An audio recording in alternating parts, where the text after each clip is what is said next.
Oh.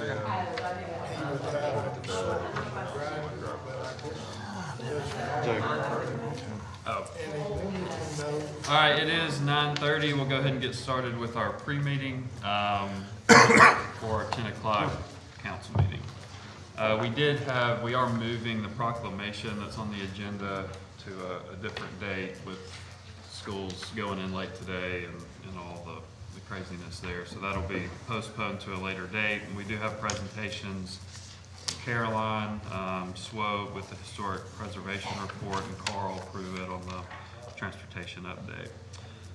Next, we have set public hearing, Ordinance 244575, approved zoning for Acra Lane Southeast, set public hearing for February 19th, 2024. Any questions?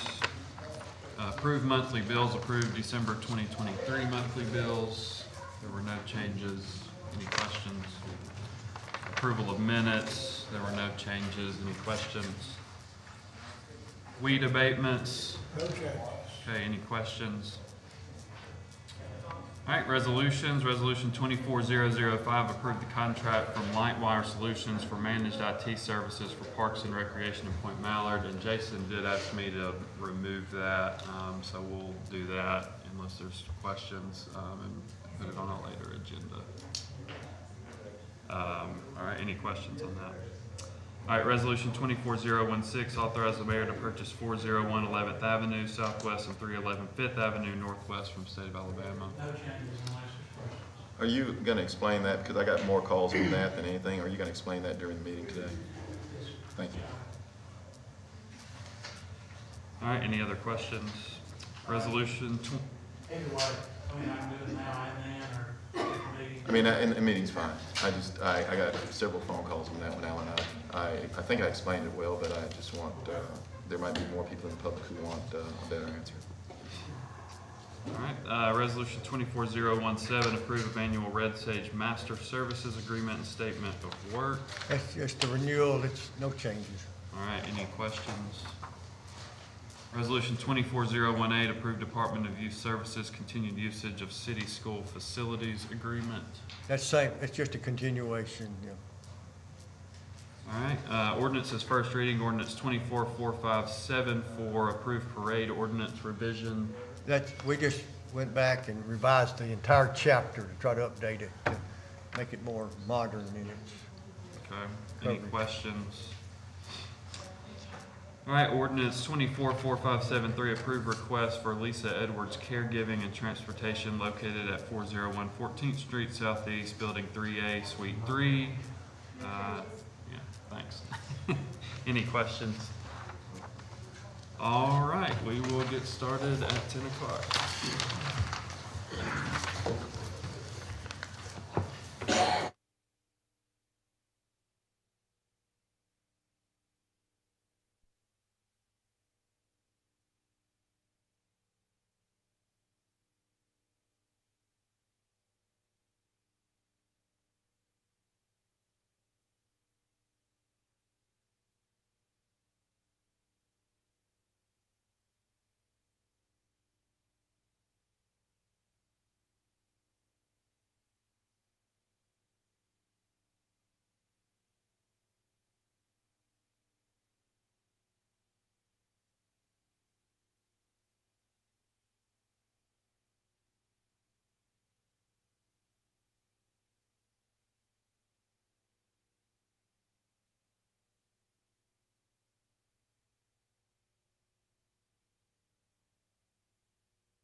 All right, call the meeting to order.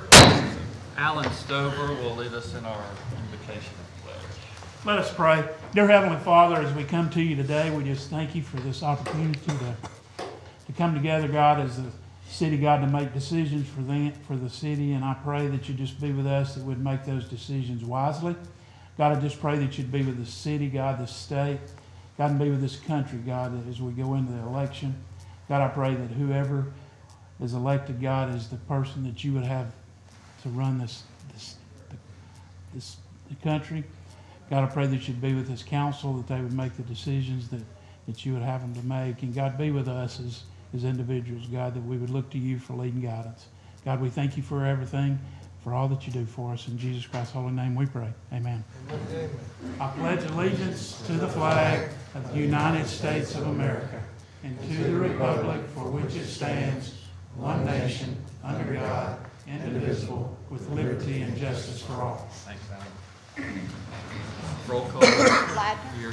McMaster. Here. Jackson. Here. Pike. Here. Pepper. Here. All right, as we mentioned in the pre-meeting, the proclamation for the Austin High School cheerleaders will be moved to a different agenda with the change in time for school this morning. We're just going to move it to a different agenda. First on the list is Caroline Swope with the Historic Preservation Report. Good morning. This is the annual report. It's part of the requirements that the HPC has as being a CLG. You got the PowerPoint up? I've got it up. Need the TVs?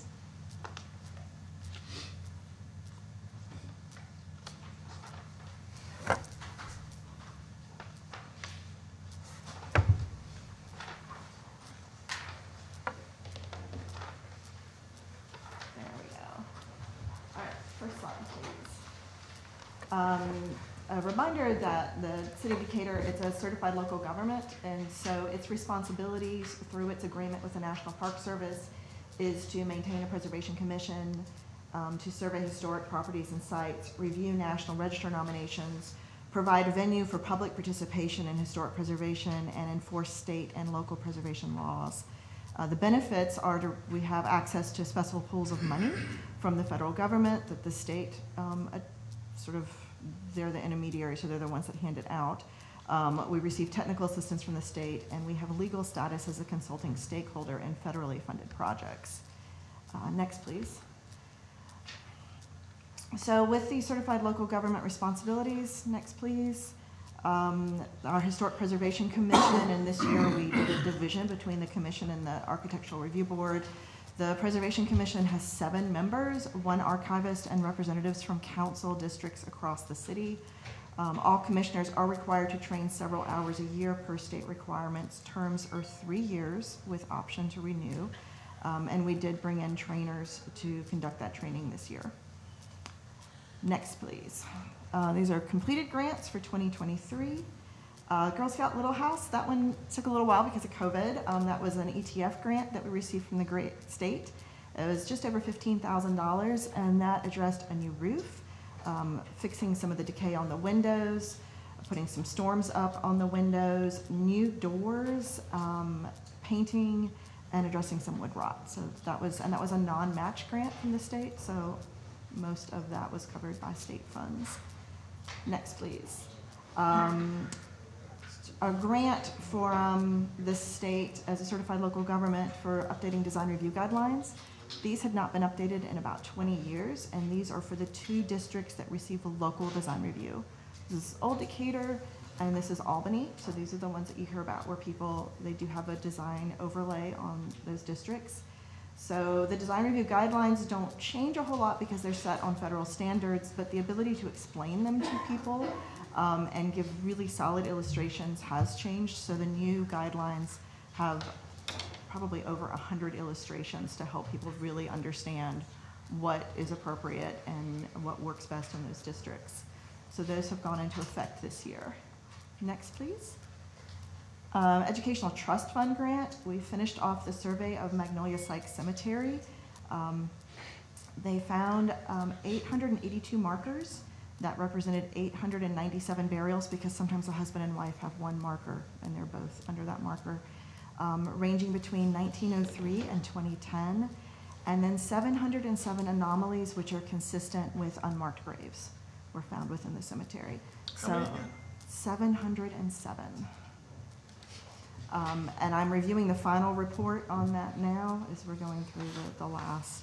And then we're getting information that's in a GIS form that can go into our database where it pinpoints. So what you're looking at there, that little green outline with all the little dots on it, all of those are the marked graves on this particular map, and it's showing their exact location within that cemetery. 1 second. Does that mean we have 1,500 people buried out there? Potentially, yeah. It's a lot of graves in that space. In that really small area, yes. Yeah. Continuing grants for 2023. Next, please. Historic Structures Report of Old State Bank. We received a CLG grant for just over $38,000 for that project. I'm reviewing the final report on that now. We do know that there are some long-term maintenance issues that need to be addressed with that building, and so we're moving forward on additional grants using this as part of the required application process. Next, please. The Underrepresented Community Grant. This is a grant directly from the National Park Service. We were one of 10 communities in the U.S. to receive it, to update stories for the extant buildings in our 5 existing National Register districts, or to look for stories for other potential sites. This is ongoing. The consultants were here part of this last week, probably not their best time to be in Decatur as they met with people because of the freeze. But the picture there shows Sunday when they were meeting at First Missionary Baptist Church and gathering some oral interviews. And that is a multi-year grant, so that will continue on. Go ahead and skip this one and go to the next. Additional 2023 projects. Simpson's Florist was placed on the National Register, 1957 building. This one was actually highlighted in the state's preservation report this quarter. So if you read anything from the Alabama Historical Commission, this was one that they highlighted. This received a lot of positive feedback from the community. We had about 1,000 hits on the Facebook page when this went up. Everybody just was very excited over Simpsons. Next, please. Internally funded a Garth Dancy Cemetery review. Looking at the final report for that now. 18 markers ranging from 1833 to 1932 with 14 anomalies, meaning most likely unmarked graves. And they were able to locate 2 outside of the boundaries for the cemetery proper. And if you look up on the screen, those 2 yellow dots that are kind of a good ways away from the cemetery, those are the 2 of the anomalies they found. Because of the overgrowth here, it's so heavily forested, they could not get ground penetrating radar into the space outside of the cemetery proper. So they believe that there are more unmarked graves, but without removing the underbrush, they can't get the equipment in to do the survey work. Next, please. Awarded grants, 2023. Pass grant for Old State Bank. This was a large grant. It's just under $500,000. And this is to start to address some of the maintenance, the deferred maintenance on the building due to its age. And we're going to start reviewing that in the next few months once they finalize the report. Next, please. These are our CLG grant allocations. These are funded because we are a CLG with the federal government. We received 2 at the end of 2023. One of them is to do a historic structures report, which is also going to work in with a master plan for Delano Park. So it's covering a portion of that. The other is to survey Austinville.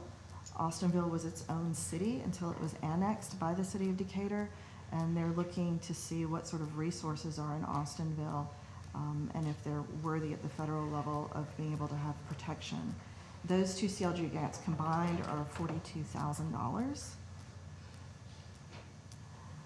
We have an architectural review board now. So because the load of reviewing grants and working with the community became quite large, we split an architectural review board off from the Preservation Commission. Architectural Review Board has 5 members with specialized training in buildings. one architect, a material specialist, a lawyer, and representatives from Old Decatur and Albany Historic District. Like their HPC counterparts, they are required to train several hours a year. They did receive training this year. Next, please. This year, they had 81 applications for work within the district. 59 of those, which is 73%, went through a fast-track process, meaning they could be administratively reviewed because of their nature. The projects total were in excess of $1 million worth of investment within the two districts, 96% approval rate. So of the applications that came in front, 96% were approved. Those that were not approved, there are projects that were started without review from the HPC, and they were stopped mid-review for work that had not gone in front and did not meet the standards. That's just exterior though, correct? Exterior only. So, and a lot of these projects had internal components, so, and if anyone does a kitchen remodel, we know that number is up high, so a lot of money being invested within the districts. Historic preservation and property values, often asked, does historic designation and oversight impact property values? The studies at the national level say yes. These are the numbers from other municipalities. Savannah, Georgia, if it's within a historic district, it can go up to 250% higher. And you can sort of run through the numbers down there. And these are all from Place Economics, which is an economic consulting firm that specializes in working with older communities. Preservation awards for 2023. Preservation Month is in May, so we had a lot of projects that went through the design review process and just turned out really well for the community. So we have a duplex down there on the lower left that was condemned. It almost didn't make it. A tremendous investment on that, bringing that into a single family. And then smaller projects, whether it was just putting columns on a house or reciting portions that had aged over time, but they make a huge difference in the community as they go forward. Next, please. Certified local government benefits beside the grants. It's, we have direct access to the State Preservation Office in a way that a non-CLG would not. So we have a dedicated staff person. She's already heard from me this morning. I already called her when I got in, asking for some data. So this is the full Alabama Historical Commission. On any given week, it is not uncommon for me to be on the phone with 3 or 4 people here in this picture. They are very active. I keep them active, but they are a really good team player when we need assistance, whether it is with graveyards, whether it is with cell phone towers going in communities, National Register of Historic Tax Credits. They cover everything, and it is essentially like having a branch office in Montgomery. And that is it for your report for this year. Any questions? Not all. Any questions, council? Thanks. All right. Thanks, Caroline. Thank you. Carl, transportation.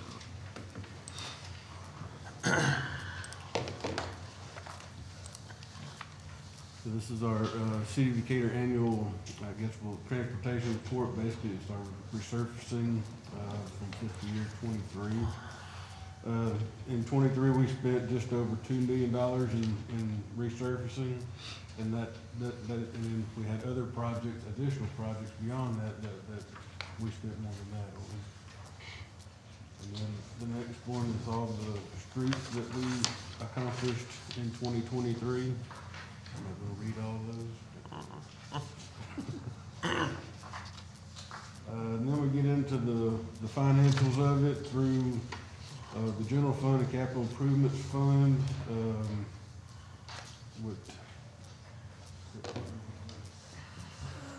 What I read on this one? The revenue's the first one. The second one is what we expensed. And then the expense general fund was just under $1 million.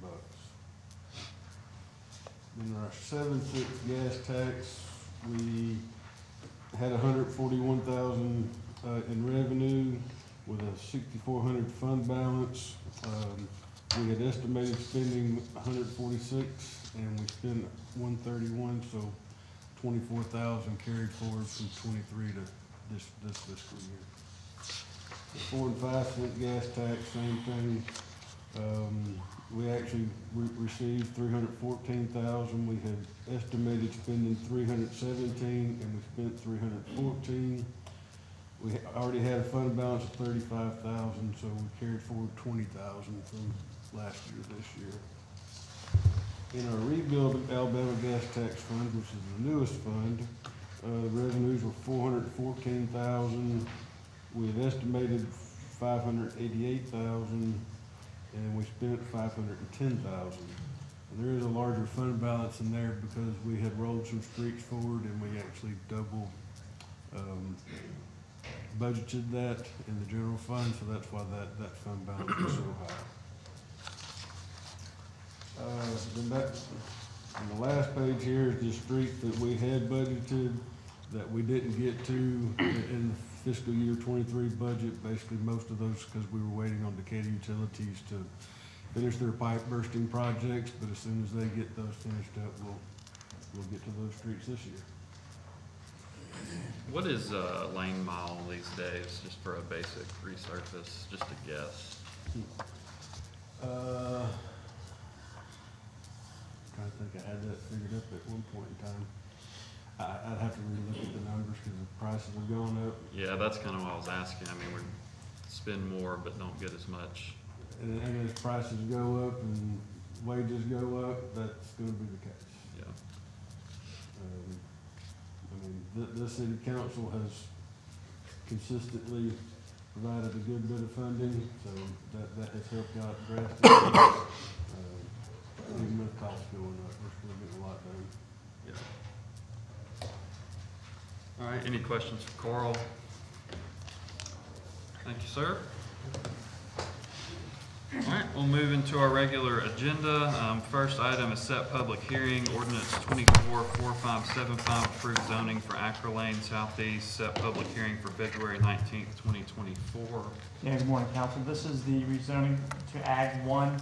We annexed this property into the city last council meeting. There'll be 5 lots, roughly for an acre apiece. It's a subdivision going in there. All right, any questions? All right, approval of monthly bills, approved December 2023 monthly bills. So moved. Motion by Mr. Pepper. Second by Mr. McMasters. Any discussion? Roll call. Widener. Aye. McMasters. Aye. Jackson. Aye. Pike. Aye. Pepper. Aye. December monthly bills approved 5-0. Approval of minutes, I'll take these together. So moved. Motion by Mr. Pepper. Second. Second by Mr. McMasters. Any discussion? Roll call. Widener. Aye. McMasters. Aye. Jackson. Aye. Pike. Aye. Pepper. Aye. The minutes are approved 5-0. Next, we'll have weed abatements. Resolution 24010, assessed moved. 365. Motion by Mr. Pepper. Second. Second by Mr. Pike. Any discussion? David, just curious, why that one is more? We had a question about that. It would have to do with the parcel size. Size, And the way okay. the billing is done for that. Okay. All right, any other discussion? Roll call. Widener. Aye. McMasters. Aye. Jackson. No. Pike. Aye. Pepper. Aye. Resolution 24011, assessed $293.50 against 1810 White Street. Motion by Mr. Pepper. Second. Second by Mr. Pike. Any discussion? Roll call. Widener. Aye. McMasters. Aye. Jackson. No. Pike. Aye. Pepper. Aye. Resolution 24011 is approved 4-1. Resolution 24012. So moved. Second. Motion by Mr. Pepper, second by Mr. Pike. Any discussion? Roll call. Widener. Aye. McMasters. Aye. Jackson. No. Pike. Aye. Pepper. Aye. 24012 is approved 4-1. Resolution 24013. So moved. Second. Motion by Mr. Pepper, second by Mr. Pike. Any discussion? Roll call. Widener. Aye. McMasters. Aye. Jackson. No. Pike. Aye. Pepper. Aye. Resolution 24013 is approved 4-1. Resolution 24014. So moved. Motion by Mr. Pepper, second by Mr. Pike. Any discussion? Roll call. Widener. Aye. McMasters. Aye. Jackson. No. Pike. Aye. Pepper. Aye. 24014 approved 4-1. Resolution 24015. So moved. Motion by Mr. Pepper, second by Mr. Pike. Any discussion? Roll call. Widener. Aye. McMasters. Aye. Jackson. No. Pike. Aye. Pepper. Aye. All right, 24015 is approved 4-1. Resolutions, and A, we are removing, but Dr. Owens, do you want to address that one now? We're removing it from the I had a lot of agenda. questions, so sit there not to hear this, I had a lot of technical questions. Okay, so we can wait till it's on the agenda, okay. All right, so we're removing that. Resolution 24016, authorize the mayor to purchase 401 11th Avenue Southwest and 311 5th Avenue Northwest from the state of Alabama. Yes, Council, Alan Stover with the Community Development Manager. We had a request for these two pieces of property. Just to give you just a little, the reason that we're doing what we're doing. Yeah, when the state acquires these lots, they're not maintaining them. So they go on our maintenance list, we maintain them, we mow them. And as a result, the state has agreed to sell us those lots for $100 a piece if we're interested in buying them. We have had inquiries from an individual who wants to purchase these two lots to build, that he's going to build houses on both of them. So we're going to purchase these lots. We do have some abatements that we've done on them, you know, when we demolished the houses on them. So we will hopefully in the next council agenda, we will have ordinance to convey these when we acquire them. Okay, is there a motion? So moved. Motion by Mr. Pepper, Second. second by Mr. Pike. Any discussion? Roll call. Ladner. Aye. McMasters. Aye. Jackson. Aye. Pike. Aye. Pepper. Aye. Resolution 24016 approved 5-0. Thank you. Resolution 24017 approval of annual Red Sage Master Services Agreement and Statement of Work. That's it's just been said, a continuation of the agreement. It's budgeted, I'm told, so. Could we go over the numbers on this agreement? Because to my understanding, the total monthly cost is increasing by $4,000 a month. And then not only that, the monthly cost of this does not include our ad spend every month. Is that correct? Could you come up and explain why the $4,000 increase? Is there anybody here that could explain that? So last year, they did not provide like we had a representative in-house that was communications director prior that would do a lot of that work. That person left, and we did not replace them. And so last year, we kind of tried to make that work, and it wasn't working very well. And so Red Sage is picking up that job. So in effect, you're talking about 48,000. The employee that would have left, with the entire cost of that employee was much greater than that number. But that's the answer to your question. So the yearly cost is what for this contract? The new yearly It's cost? roughly 170. 170. So you're saying an employee would be? No. Much You asked greater cost. specifically about the increase. No, well, yeah, I know that. Yeah. But, so I don't see why we're not attempting to find somebody to fill a spot Can't. for performing this job. I'll There's- say the head count was not budgeted this previous fiscal year for that specific position. And then to counter what you said, while that person did serve a lot of the purposes with Red Sage, there were a lot of other duties that person did as well. So I wouldn't say that specific individual is 100% dedicated to That's true, yeah. Red Sage Mhm. type work. But they did do a lot of work on a day-to-day for that. Okay. I guess I have concerns about it too, because we're going from $10,500 per month to $14,225 per month. And when I look at the website, there are a lot of links to Decatur Daily articles, there are links to WH&T articles, and I don't know exactly from a tangible perspective what we're getting for the $14,225, let alone the $10,500 per month. So Neither do I. That's actually some of the concerns I have as well. I'm not the expert on this. I would, from the preliminary conversations I've been involved with, I think what you just described is not what Red Sage does. I think that's a separate. Well, then I think the Red Sage piece is more of the storytelling campaign with with the videos. The content creation. What Emmy used to do, who we're referencing. Okay, She well, used to provide some internal stories that Red Sage would build the content around and that nature. So I would ask that we table this until somebody from Red Sage can come in and specifically give us either a presentation or explain to us, so that way the general public knows as to why we're increasing this and spending $170,000 a year plus ad spend. So the public deserves to know where their tax dollars are going. And on something like this, I have concerns. So I don't know if anybody else would agree, but I'm going to make a motion to table this for the until the next agenda. Let me say this, I don't know that, I don't have a problem tabling this. I don't know that I can ever support this, because I don't know that we're seeing any, well, I know, I'm not seeing anything really tangible. Now, you guys might be seeing tangible results from this, I don't. I'm hoping they can present those results to And us. like I said, let me finish. I don't have a problem seconding your motion as far as tabling it.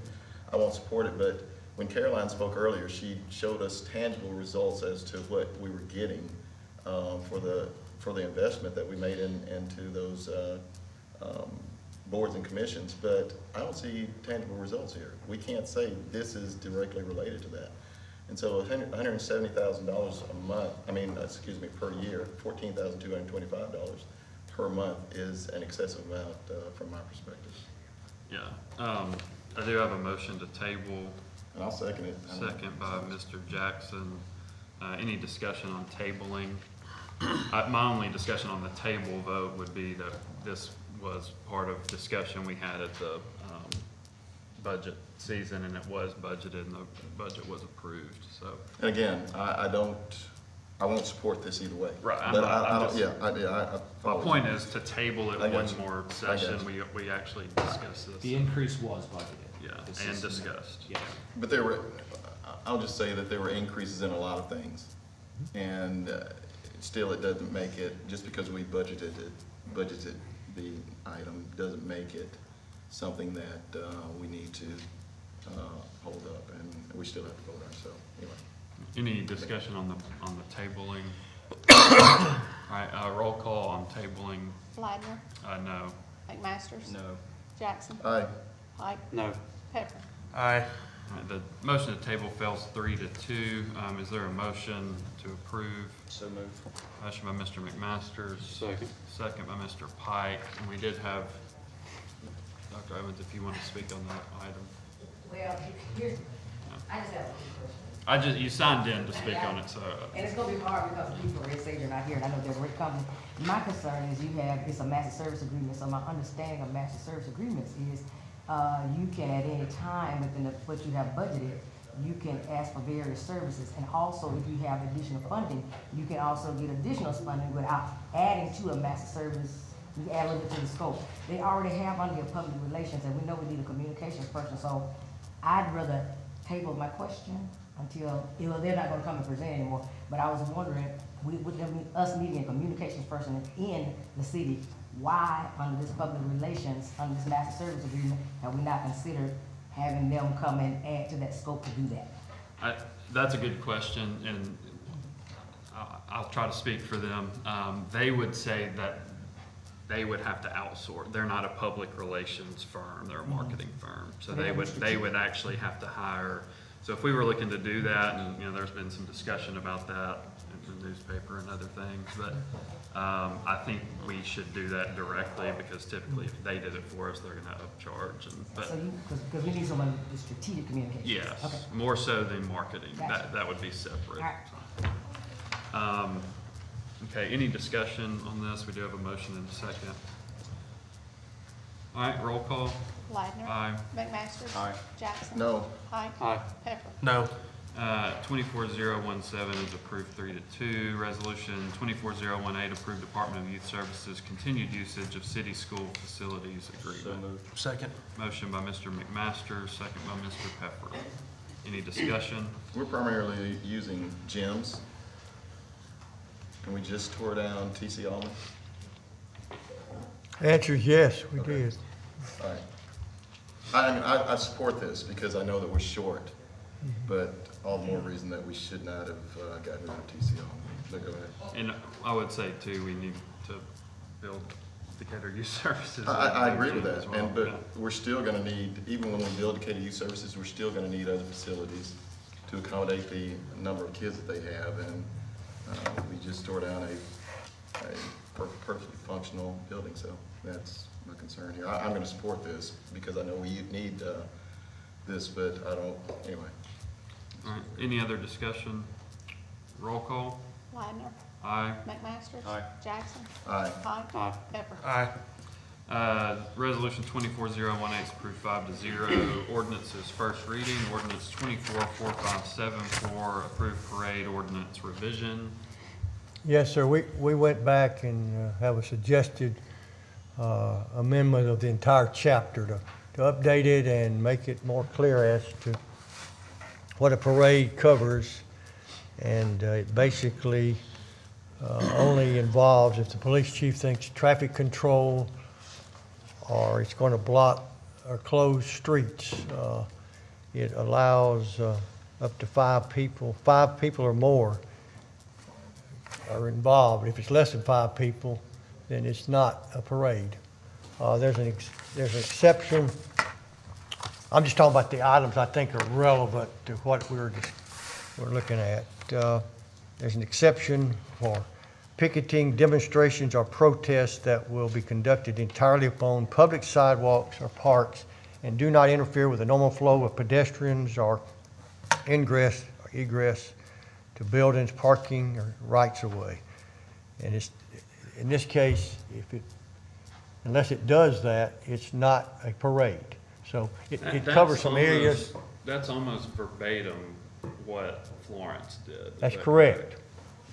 Okay. And Florence had some of the same issues and concerns, and that's what it does. Okay. All right, we did have Elena sign in to speak on this item.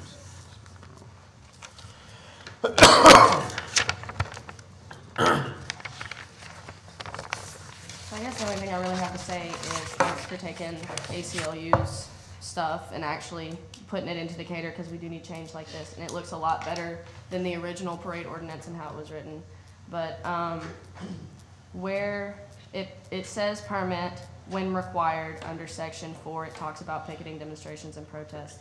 That's actually really good, and I would want you all to immediately consider this ordinance for today.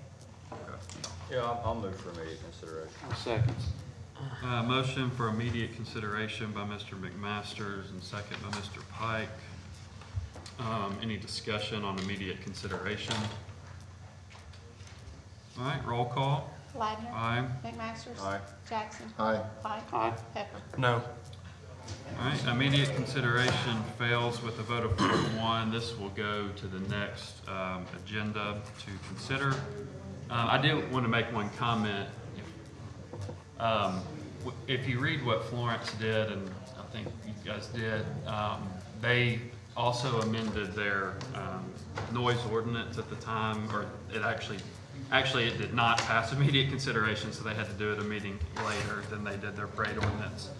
And it I think had some appropriate things when it came to residential neighborhoods. And the ACLU actually called it a victory for free speech, both of those ordinances. So I think we could look at maybe the noise ordinance as well, and some of the things they did there. So, look, I think it's good to look at what other cities have successfully done. We don't always have to do that. We're not every city, but it is good to look at what other cities have done in similar circumstances, and I appreciate working on that for us. But I do think we need to look at the noise ordinance and something similar to what they did as well. All right, any other discussion on that? We'll have this at the next meeting. All right, ordinances. Ordinance 24457 approved request for Lisa Edwards Caregiving and Transportation located at 401 14th Street Southeast, Building 3A, Suite 3, Decatur, Alabama 35601 to operate a chauffeur service on the streets of Decatur. Yeah, this is our caregiving support, and they have met all qualifications. So moved. Second. Motion by Mr. McMaster, second by Mr. Pepper. Any discussion? Roll call. Ladner. Aye. McMaster. Aye. Jackson. Aye. Pike. Aye. Pepper. Aye. Ordinance 24457 is approved 5-0. Our next council work session will be held on January 29th, 2024 at 5 p.m. and next regular council meeting will be held on February 5th, 2024 at 6 p.m. We do have some signed in for public comment. We will start that now. Just as a reminder, we'll do 3 minutes. Please no profanity, personal insults or threats, and let's try to keep this productive. We'll start with first on the list, which was Elena Bailey.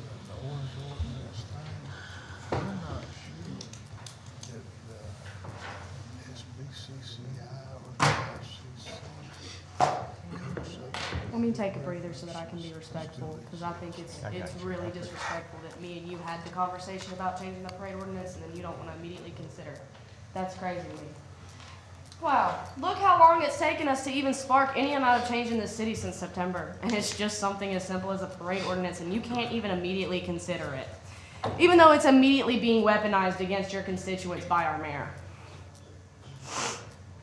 It's just sad. Now you're right. We need to correct the noise ordinance to make it to where it does not include unamplified human voices, no matter the number, because this is just another thing stepping all over our rights and trying to continue to infringe upon our First Amendment because you don't agree with our message. I know it's not as easy as ABC and 1, 2, 3, but come on, this is your job. It shouldn't have taken till January after this tragedy happened in September. Part-time or not, you ran, you got elected. Now it's your time to put in some work. A tragedy struck this city, and instead of taking the side of the people, because let me explain a really quick scenario for you real quick. If this was Ricky Bobby, who was loved by all and never did anyone no harm and went to church on Sunday and played ball with kids on Monday, this whole city would be up in arms that a young cop shot at him 18 times in his front yard, struck him 7. That young cop also would have knocked on Ricky's door since Ricky was white. You can continue to believe that this isn't a race thing and be naive to your own beliefs, but come on. Ricky Bobby went to church on Sunday, so did Steve. Ricky Bobby was loved by all and never did anyone no harm, so was Steve. The only difference is the color of their skin. You people try so often to confuse us or convince us to replace what is good and bad with what is better and worse. You try so often to convince us to replace what is right and wrong with what you can tell us at the time. No, we've had enough. We've been had enough. We have all seen enough to know what exactly happened, and we as citizens of your city deserve better leadership up here and in that police department. You all told us in October to wait for the facts, wait for the facts, wait for the facts. They have surfaced. A man has been charged with murder. When people are scared of politicians, that's tyranny. When politicians are scared of the people, that's democracy. Get with it or get out of the way. Justice for Steve Perkins. Thank you.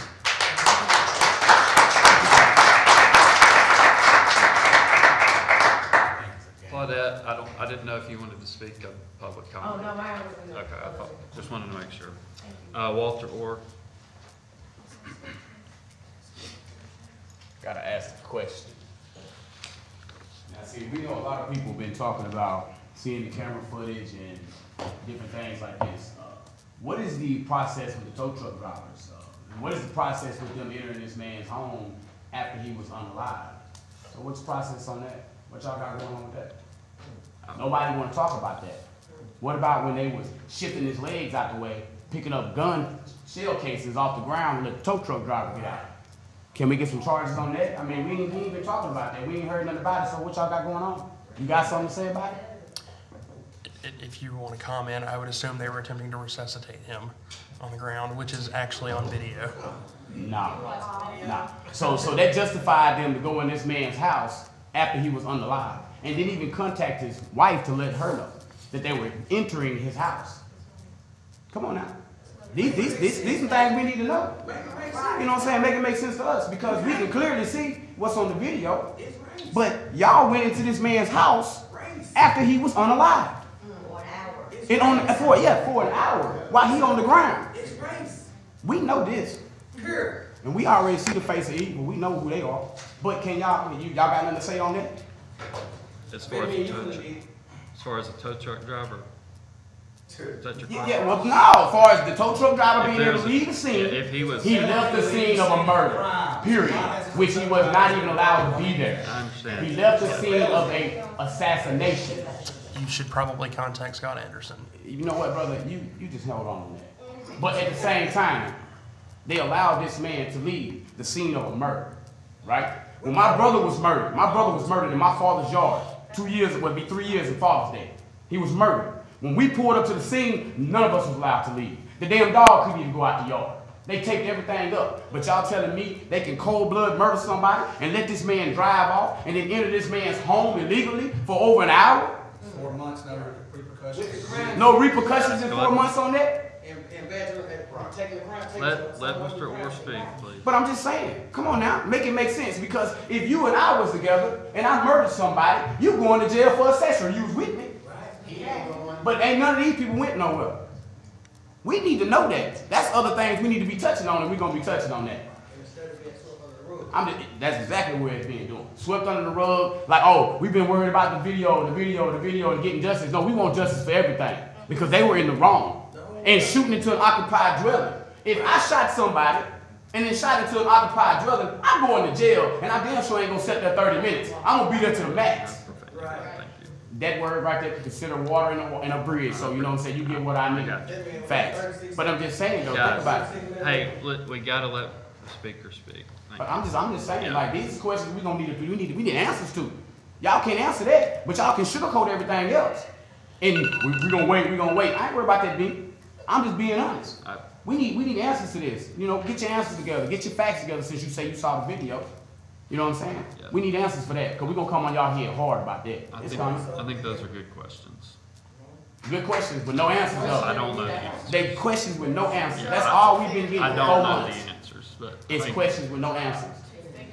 Thank you.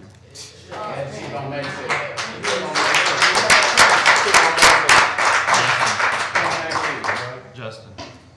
Shit don't make sense, bro.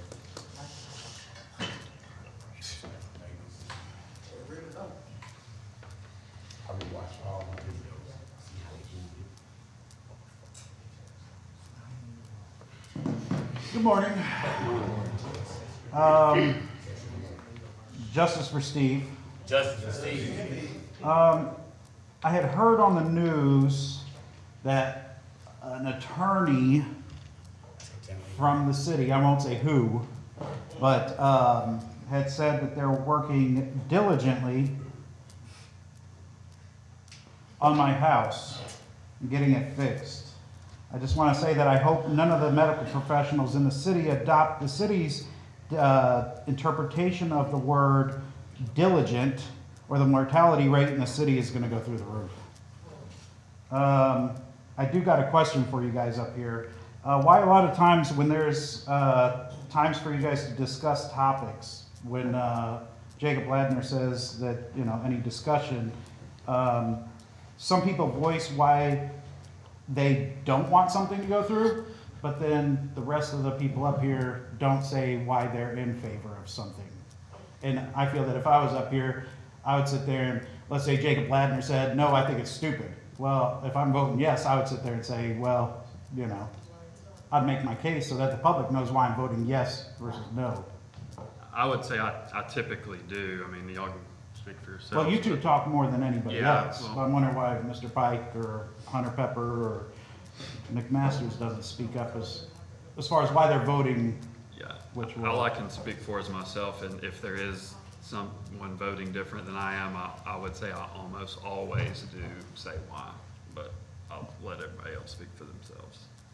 Well, I guess usually if I'm not gonna support something, I'll say why I'm not gonna support it, but if I am gonna support it, I'm not gonna say why.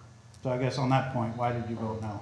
Like, is it Vote no on what matter? the parade thing? I had a meeting prior to the meeting this morning, and with some legal advice this morning on the matter itself, and I'm not going to go into detail, but that'll be discussed over the next 2-week period.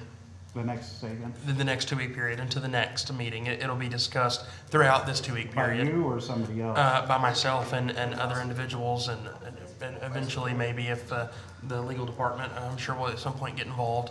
But the rest of it will have to wait. Okay, I appreciate that. Justin, I would say on the immediate consideration, I think we've discussed that. I don't think Herman would put an ordinance before us that he did not feel he was confident in. It's been discussed for weeks now. The change is not dramatic. Well, that's why I asked Hunter. What was in there, and contextual. you know, going back, you know, I'm not always going to justify every vote I make with a big long speech. I will on some items, I won't on others. Same thing if I were to vote against something. Well, like weed abatement, I understand. Yeah, and then going back to your first statement, you and I have talked about this a little bit, and I mean, I'll just kind of echo what you said. I don't know I've filed many insurance claims before, you know, hail damage and roofs and busted pipes. I don't know why it's taken so long to get your house fixed, but it is. I can't imagine how frustrating it is for you, because I'm frustrated myself that we can't get those holes patched up if it is an insurance issue. Why it's taking so long. But I will say this, just so everybody knows, that, you know, it's been pretty cold, you know, and holes allow extra air to come in and everything else. And Justin, have they not reached out? I was told weeks ago that they'd been in contact with you. You might need to talk to some different people, but I will say that because of the temperatures, I did have a water pipe burst in my house now, so you just let situations get worse. But I had, were you done? Sorry. yeah, no, go ahead. I had a question for Mr. Pepper, not as city councilman, but your EMT hat on. What's your definition of resuscitation? My definition of resuscitation is attempting to bring someone back to life, attempt to restart an individual's heart. And how, as EMT, would you do that? There is a process in behind it that the American Heart Association puts out algorithms on how we operate, and we have what we call the 2-minute method. So you start out with what we call CAB, which is CAB. So circulation stands for C, A stands for airway, B stands for breathing. So you start circulation by doing chest compressions. You start A by securing an airway, making sure that the mouth is open and the trachea is open, so you can ensure that proper refs can go in. And then B is breathing. You would take a BVM or some sort of other oxygenation device and allow oxygen to go in and out of the lungs. Okay. And how do you know that the officers tried resuscitating Steve? Well, someone leaked a Ring camera video, and you can visually see them do it. I mean, I watched the Ring camera video probably 10, 11 days ago, and you can see them attempt to resuscitate him. I'm sure everybody's seen the same video, and there's some people that may disagree with that, but I watched the video, so. Okay, well, I will say, I mean, I watched it, and what they did does not fit your definition. I even heard one voice that they were going to get a medical kit out of their vehicle, which, now, you said that your definition and my definition of what they did is not correct. You're right, they don't do the same job that I do, though. So I practice medicine on a day-to-day basis. They do not. So, but that's what I'm saying, though. I know you said that they don't practice medicine, but then how can you say that they did something when like, I agree with your definition, 100%, but you say something happened, but. It appeared to me that they were attempting to resuscitate the individual. Okay, thank you for clearing that up. All right, anything else? I had something, but I would rather the mayor be here when I address it. Okay, anything? All right, we will stand adjourned. Thanks.